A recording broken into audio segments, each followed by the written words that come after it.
Hey, what's going on, everybody? It's the CD guy, Johnny Z here, with a collection update. We've got tons and tons of new and used CDs to go through here that I've picked up over the last several weeks at garage sales, thrift shops, record stores, things like that. Plus one new release as well, so a big haul and unboxing video here today. Let's dive in. Probably a few albums here where you're like, wow, Johnny Z, you didn't already have them in your collection? And I'm like, yeah, I know, right? But finally have them, really happy to have found these. And so let's get started with Aerosmith.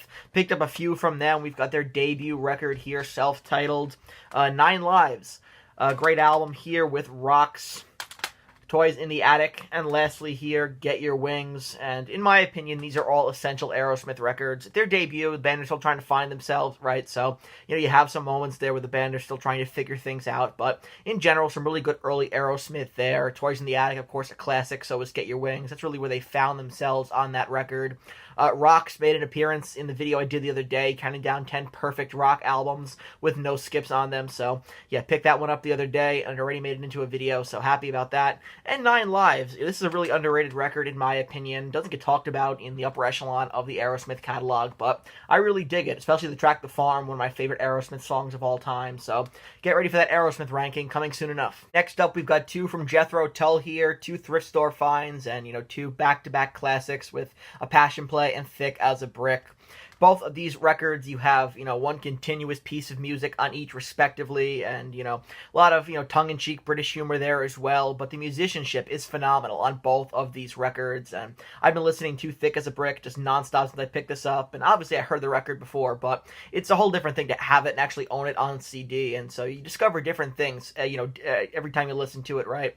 It's a different listening experience when you're able to play it on your own CD player, and so just listening to the sound, it sounds so vibrant and so proggy, so different, right? But, so much fun as well. Same can be said for A Passion Play. So, Jethro Tull, one of my favorite prog bands of all time, and these 2 records are, 2 of the greatest prog albums of all time, as far as I'm concerned. I actually picked up a bunch of different progressive rock releases over the last couple of weeks, but a lot of them aren't these bands' most progressive works, but rather some of the more commercial stuff. It's interesting. A lot of these bands commercialized at one point or another, and so those are the albums that are the most widely available, go figure. So, picked up a couple here from Genesis, 2 great albums here, We Can't Dance and Self-Titled as well. Self-Titled, full of classics. I mean, Mama is great, Home by the Sea, Second Home by the Sea, Illegal Alien, Taking It All Too Hard, Just a Job to Do, Silver Rainbow, It's Gonna Get Better. So many great songs on there. And then this album right here, lots of fun.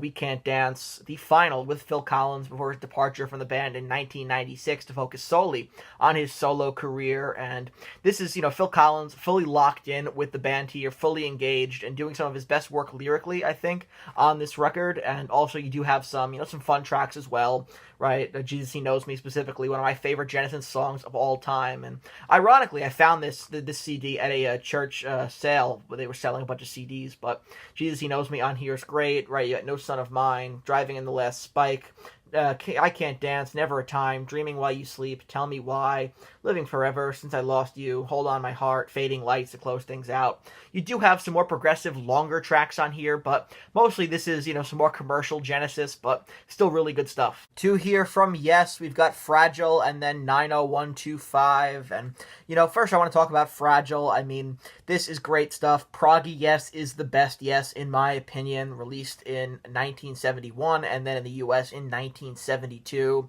the follow-up to their big breakthrough record, the Yes album from 71, and it's the first to feature keyboardist Rick Wakeman replacing Tony Kaye. Absolutely love the melodies on this record. Fragile has some great contributions by Rick Wakeman, who, joining the band's ranks really helped to expand the band's sound, and gotta love tracks on here like Roundabout, We Have Heaven, South Side of the Sky, 5% for Nothing, Mood for a Day, Heart of the Sunrise.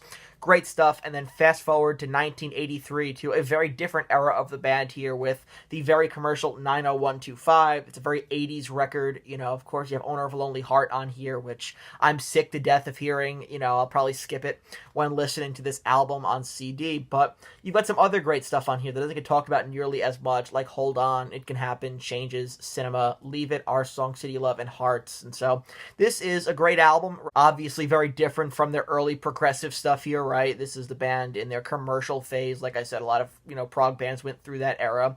I do prefer the progressive era of Yes a bit more, but nevertheless, these are two great albums from two vastly different eras of the band. I was able to pick up 3 from Frank Zappa. We got Freak Out, Weasels Rip My Flesh, and then Frank Zappa Meets the Mothers of Prevention from 1985. 3 great albums here, and I really enjoy Frank Zappa, even though his work, can be a bit eccentric at times, and so it's not casual listening, I would say, but, when I listen to Frank Zappa, I enjoy it, so I wanted to add that to the collection here. So with 3 classics here, Freak Out, of course, first from 1966, a landmark debut for Frank Zappa and the Mothers of Invention, and, one of rock's first concept albums. It's satirical, it's genre-bending at the same time, so it's got that creative explosion to it that, put Zappa on the map here with some doo-wop, some rhythm and blues going on, right? You get some experimental noise rock here too, all in the mix, and right, it mixes kind of 1960s American culture with, Zappa's sharp wit as well, and, tracks that I really enjoy on here include Hungry Freaks Daddy, I Ain't Got No Heart, let's see, Motherly Love, How Could I Be Such a Fool, Wowie Zowie, You Didn't Try to Call Me, got The Return of the Sun, Monster Magnet, which, really shows kind of the seeds being planted for the future of his more avant-garde works too, so a fascinating record and definitely a great debut. Weasels Rip My Flesh is, a weird collection of live cuts and studio oddities, and really captures, Zappa and the Mothers at their most unhinged. It's noisy, it's improvisational, and often a bit dissonant as well, but it's Zappa's answer to, jazz and the Dadaist movement, right?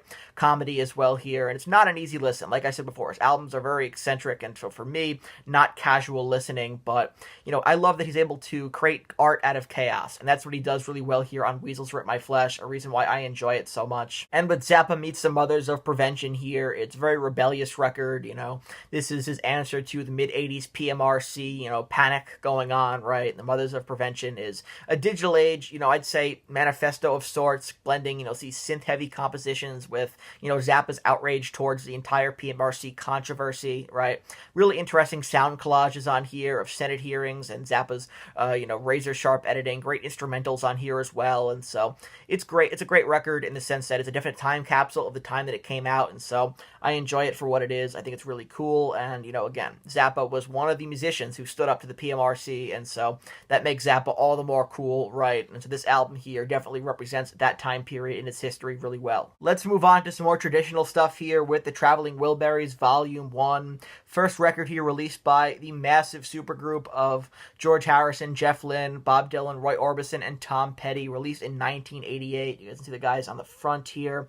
When you have a collection of musicians of that caliber, of course it's going to be great stuff on here. You've got awesome tracks like Handle With Care, Dirty World, Last Night, Not Alone Anymore, Congratulations, Heading for the Light, End of the Line, Margarita. So some phenomenal material on this record, and material that helped to revive the careers of some of these guys as well. Well, I just mentioned George Harrison, so let's transition here to the Beatles.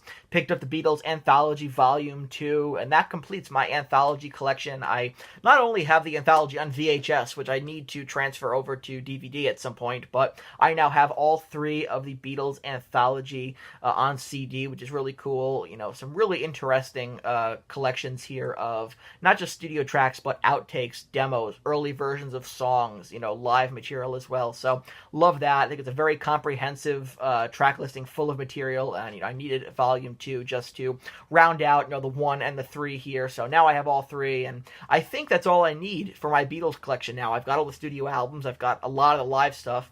Not really sure what else I need, from them in terms of picking up more CDs, but really happy to be able to finalize my anthology collection. And lastly, pick this one up at a church convention as well. Simon and Garfunkel, Bridge Over Troubled Water, and I listen to a lot of heavy stuff, but sometimes I need to listen to some softer material as well, and so that's where a band like Simon and Garfunkel come in.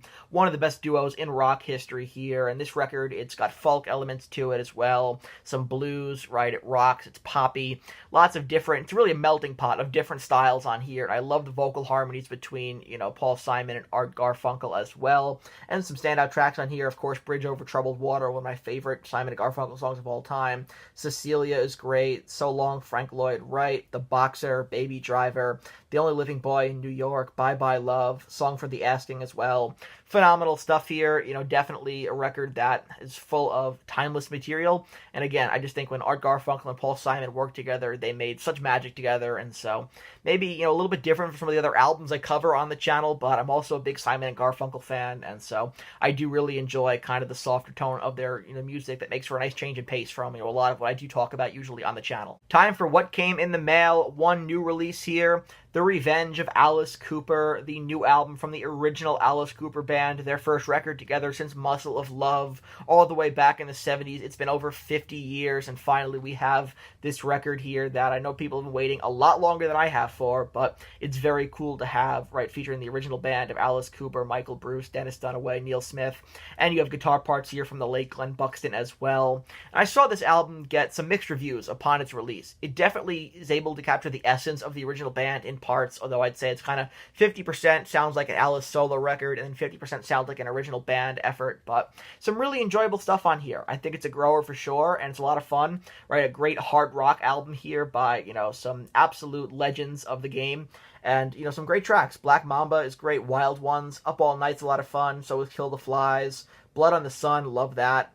Famous Face, Money Screams, What a Sid, which apparently is not about Syd Barrett, I apologize.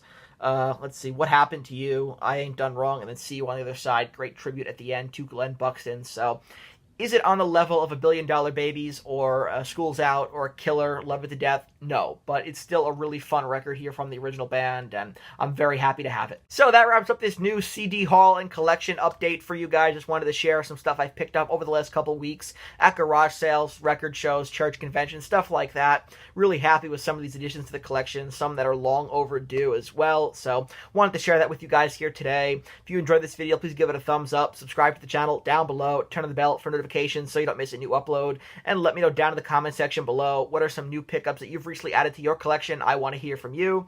And until next time, it's the CD guy, Johnny Z, signing off. Take care, everybody.